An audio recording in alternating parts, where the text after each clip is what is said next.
ये जो ठाकुर कहते हैं ना, नरेन को पूछते हैं कि ये अमृत समुंदर में के किनारे तुम खड़े रहोगे तो कैसे तुम उस अमृत का पान करोगे? तो नरेन कहता है मैं किनारे से मुंह लंबा करके थोड़ा धीरे धीरे करके पान करूंगा। ठाकुर कहते हैं भाई ये अमृत का सागर है, उसमें पड़ने से गिरने से मरोगे नहीं, अमर हो जाओगे।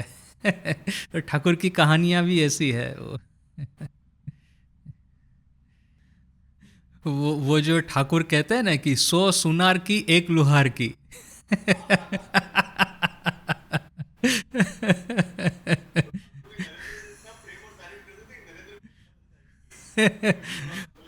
मैंने नरेन की 1000 तर्क और ठाकुर का एक स्पर्श।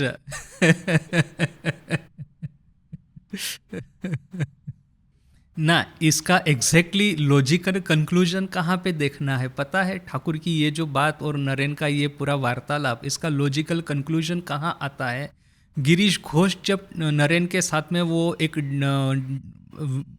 तर्क प्रारंभ करता है, डिबेट प्रारंभ करता है कि श्री रामकृष्ण है अवतार, और स्वामी जी कहते हैं कि ऐसा नहीं है कि ठाकुर पे श्रद्धा नहीं है, किंतु उनको ईश्वर मान के उनकी पूजा करना ये सब थोड़ा सा नरेन को उस समय पैलेटेबल नहीं हो रहा था, एक रैशनलिस्टिक माइंड था। तो अभी देखिए कि गिरीश का विश्वास इतना था और इतनी पावरफुल आर्ग्यूमेंट करता था कि एक समय नरेन चुप हो गया कि उसने फिर काउंटर आर्ग्यूमेंट करना बंद कर दिया। तो किसी ने आकर के ठाकुर को कहा कि ये गिरीश के सामने नरेन हार गया है। तो ठाकुर इमीडिएटली कहते हैं नहीं नहीं, इसलिए नहीं। फिर नरेन कहता है कि देखिए उनका विश्वास इतना है कि फिर उसके सामने अभी मुझे कुछ बोलने की इच्छा नहीं रही।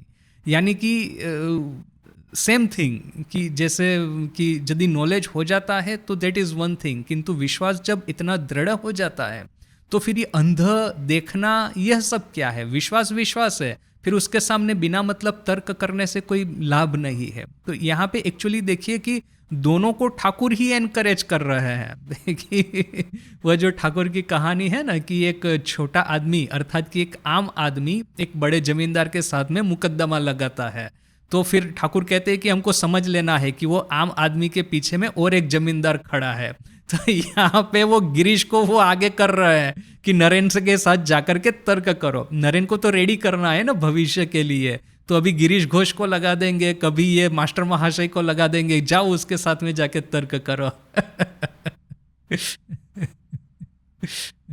और इसमें स्वामी जी की तो महत्ता दिखती है ना। देखिए कोई एक स्टबोर्न पर्सन होगा कि जिसका अभी खुद पे विश्वास इतना हो गया है। स्वामी जी कहते हैं ना कि एक समय था कि आपको ये भगवान पे भूत पे विश्वास था, आज ये हक्सली और टिंडले पे विश्वास है। वही अंधविश्वास जो कि आपको यह सब चीज़ों के ऊपर में था, तो वही अंधविश्वास आज आपको साइंस पे आ गया है।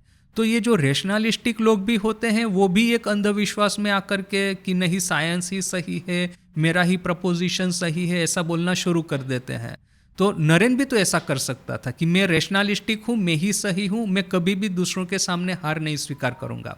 तो नरेन ने ऐसा कभी नहीं किया। तो दैट वाज हिज ग्रेटनेस कि वो समझता है कि जिस तरह से विश्वास की लिमिटेशन होती है वैसे रैशनलिस्टिक थॉट की भी लिमिटेशन होती है। बियॉन्ड दैट इज ज्ञान, वहाँ पे हमको जाना होगा। हाँ मैंने अदरवाइज या घुरमणि देवी कहाँ, स्वामी जी कहाँ, कहाँ वो बौद्धिक क्षमता, कहाँ वो इवन आध्यात्मिक क्षमता, दोनों में स्वामी जी उनसे कितने ऊपर थे, किंतु फिर भी उनके सामने वो रोना शुरू कर दिए। So that is Swami ji is own greatness ना। और उसका देखिए कि स्वामी जी की जो अघोरमणि देवी पे, गोपाल की माँ पे जो डिवोशन था, भक्ति था, तो वो निवेदिता ने भी वही भक्ति निवेदिता में से आई। मतलब ये अपने गुरु की भक्ति को निवेदिता को जैसे कि वारसे में मिली, और अघोरमणि देवी पे निवेदिता की जितनी श्रद्धा थी कि वो फिर आखिर समय में उनका समय चल रहा था अघोरमणि देवी का, तो निवेदिता अपनी स्कूल में लेके आई और स्वयं उनकी सेवा करती थी। और एक फोटोग्राफ भी है, वो अघोरमणि देवी लेटी हुई है, निवेदिता पास में बैठी हुई है। तो वही स्वामी जी का जो डिवोशन उनके प्रति था, वो Nivedita as if inherited the same devotion.